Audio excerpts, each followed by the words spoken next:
is we can touch reference point. This signifies that if he threw a punch, it's blocked.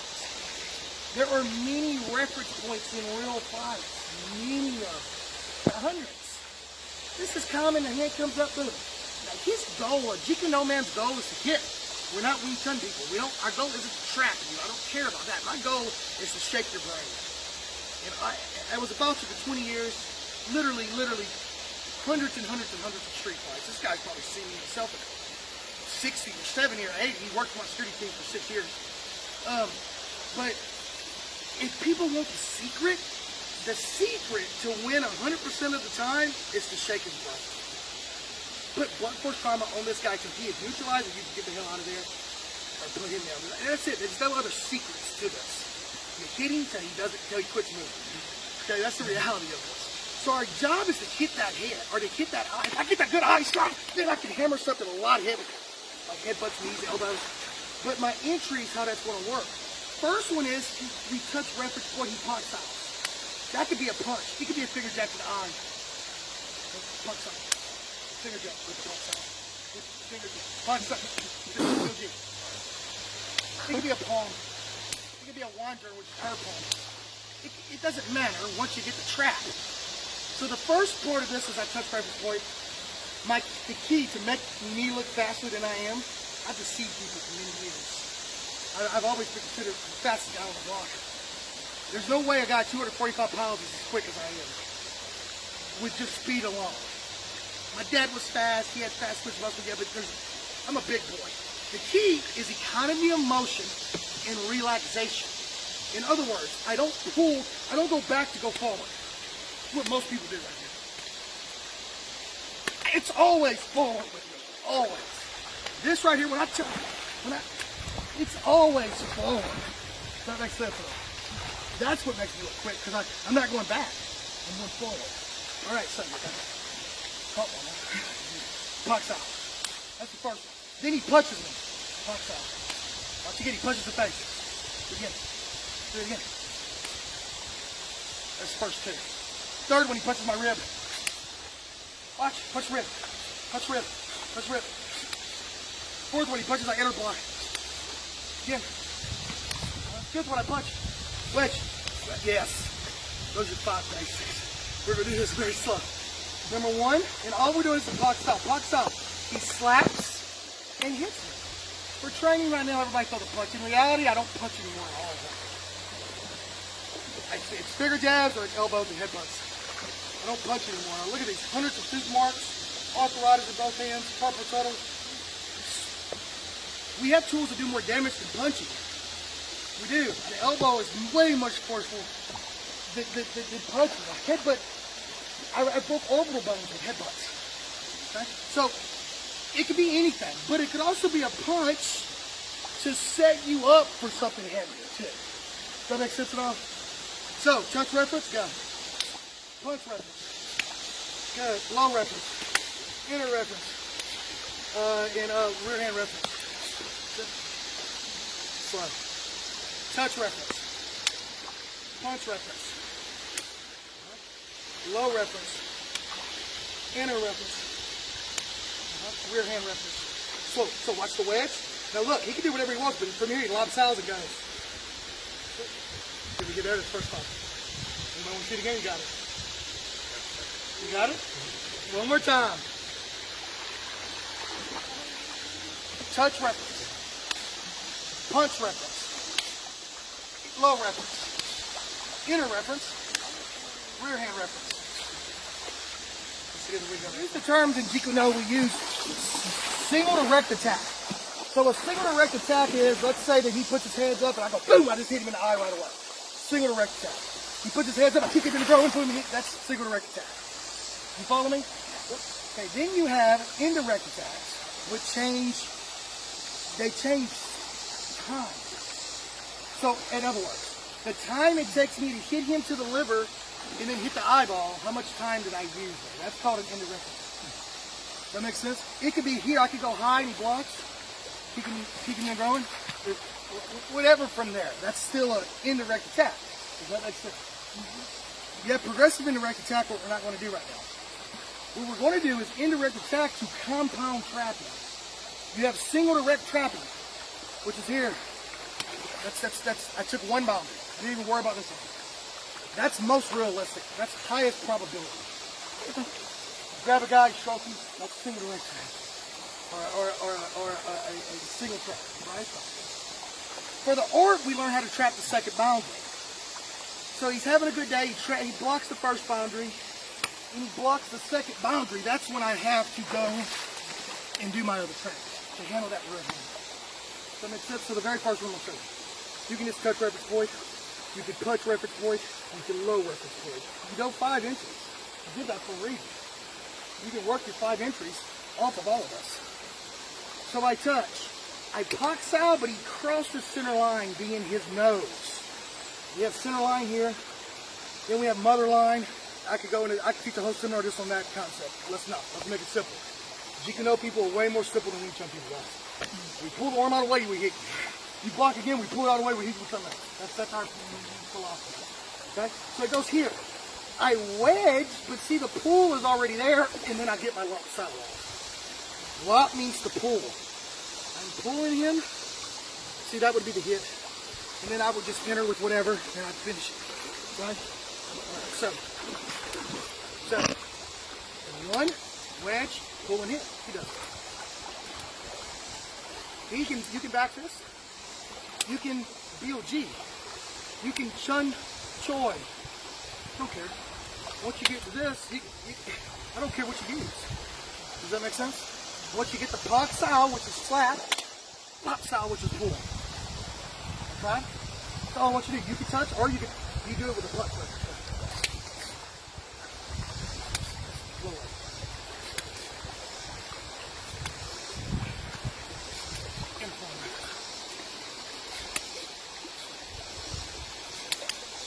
Follow me? Alright, here we go. I think everybody's doing. See how I can fix it and go from there. Okay, so the punch is elbows in. I wedge. I parry. When you wedges, his trap in reality would be to my body. Go, punch him. Yet now he would clinch and he would do it. Okay, that's the reality. When we do a Pak Sao, it's to the body. If you block the hip, that's how we shot with it, whatever shot we want. So he wedges, pushes it to my body, touches it. I have to use it. I cannot use his hand. I pick it up. That's this. All I'm doing is this. I got 2 jobs. Left hand, right hand. I'm being a tree for him to walk on. Look at his elbows are staying in. Vertical fist. Lawrence, the focus is on 3 knuckle punch. In Taekwondo, we focus on the first 2 knuckles. The Japanese and Korean way of thinking is that these knuckles are the strongest. They're absolutely correct. But what tends to happen, if you don't condition this, is that to hit with these 2 knuckles, you have to do what to your wrist? Break wrist alignment. This is not how we walk. When I shake hands with somebody, I don't use this. I go, I watch the fist. This is the most natural, and in my opinion, the strongest way to the wrist. This is not new to Jiu-Jitsu. Jack Dempsey talked about the 3-knuckle punch in his book that he wrote in 1920. You can find it online.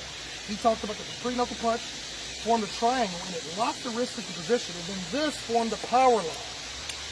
So my rule of thumb is whenever I hit the bowling ball, 3-knuckle punch, vertical fist. Anything else in the body, I turn it over and I drill 2 knuckles. Whenever I hit, I was known for many years punching 6 boards. I did it regularly. And I did it because everybody in my, growing up in Taekwondo were breaking their hands when they would. Nobody was getting over 4 punches when I was growing up. They were standing way back here and going, well, where's your 4? If the board's here, where's your 4 stopping? Here. So when I get behind him and I punch with a vertical fist, I go through the roof. I was breaking 6. He used to tell me, you can quit, you can pay for it.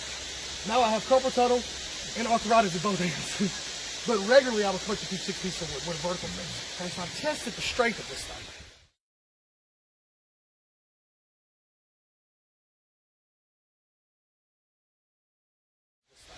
So when you punch, see, when you're in this range, this is more conducive to this. Am I making sense? If I'm here, this is fine. You're here, you're not going to be able to do that. So the trapping range, you stress short range power. Does that make sense? Okay. So watch. I wedge, lop style, which is a pull and hit, slap and hit. Wedge, pull and hit, slap and hit. Wedge. This is called Han style. Jong style, Billy style. I don't care which one you do. Sometimes I turn that over, that's fine. Sometimes I try to get the eye, that's fine. Sometimes I gotta force the Jong style into it, and that's fine too. Does that make sense? His body is gonna tell you how the arm lands. Alright, so I wedge, pull and hit, slap and hit. Say that to yourself. Wedge, pull and hit, slap and hit. Wedge, pull, slap.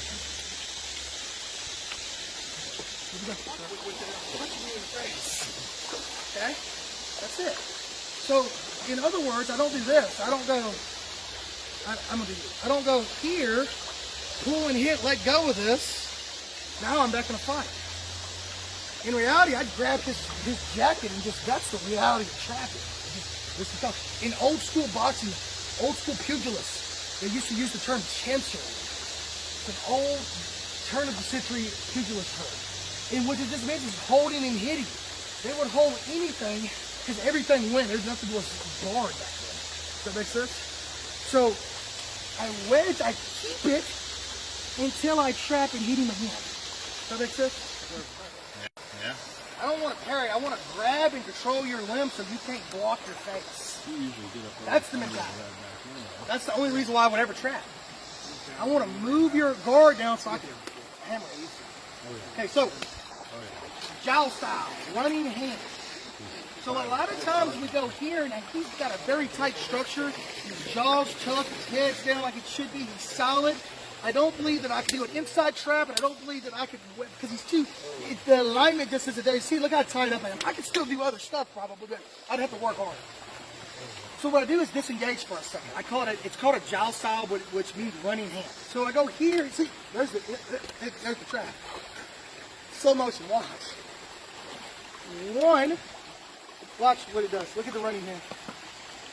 If he doesn't block, box this, do whatever area you want to do next. It doesn't matter. The goal's to hit.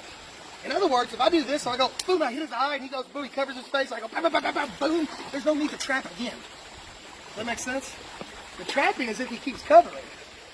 Okay, so I go 1, 2, Fukusa. So let's break this down and compartmentalize it. One, get here first. And you're trying to make this as close. Rich hand is beautiful. Hook, my first instructor that taught me these drills, he would just hook off of it. Beautiful. I don't like to hook too much off of it, but it worked really good for him. So it goes here. I try to box the ear. Then all I do is just pull this down, and this would hit, and this would hit. Does that make sense at all? You want to try it? So slow again. All right, here we go. This is the thing. Listen. I made a name for myself kind of both ways, as a technician and teacher, but also as the combative guy, which is cool. In my younger days, I was all about the fight. Now I'm about the art. That's why I'm here. I mean, I saw so much violence that I don't enjoy violence at all anymore. I'm very good at violence, but I don't even want to be around it. Yeah, I don't watch MMA fights anymore. No. Okay, I can't do it. I just keep myself out of it. I retired from the barroom scene, and so the art is beautiful to me, and I need that in my life. Keep that in mind. Okay. So some of the stuff, I tell people online, and I've had people argue with me till they're blue to face, and I believe this. If any of us are attacked today, I'm talking about the lowest level in here to the highest level people in here. They're going to use maybe 3 to 5% of what you practice in the dojo. Bottom line, 3 to 5%. I got it so mine's 3. I'm going to hit you with a headbutt, elbow, or knee repeatedly. I'm going to hold your neck so you can't get away. If you go down to the ground, I'm going to knee to belly and just ground and pound until you're done. If I'm on my back, I'm going to trade you in, bite a hole in you. If it's a weapons fight, I'm going to cut your hand and defang the snake. It's pretty simple. Fighting is simple if you have the mindset. It's the training that's complicated and challenging, as it should be. Does that make sense? You guys will be doing more of this in your life, I hope, than you are fighting drunk college kids that just did 2 lines of cocaine. Does that make sense at all? Okay? Okay, so the art is beautiful. So take what you can and extrapolate and strip it down to the core, and you can make it work. He just was saying, you think this never worked before? Where do you think it came from? But see, times change. You're not trying to get through armor anymore. So you have to learn to modify everything. Strip it down to the core, reevaluate it, test it, make it work. Does that make sense? Sure. Okay, ghost hand series. Number 1. As soon as I feel the reference point, as soon as I get it, okay? You actually already learned the first one. The first one was here. That's the first one. Okay? Second one that I want you to do is, I want you to go here. As soon as he touches, don't move this hand. Don't move the hand. Watch.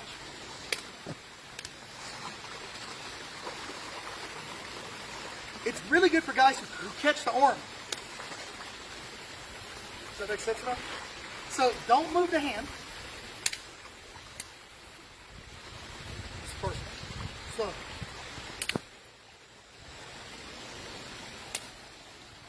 Does that make sense? So I let him think he has it. This is probably it. You just do it, right? Okay? But if he doesn't, finish it with something else. Want to try that one next? Super slow, watch. I tend to think of that a lot, but Lexi's where I want y'all to. Any questions?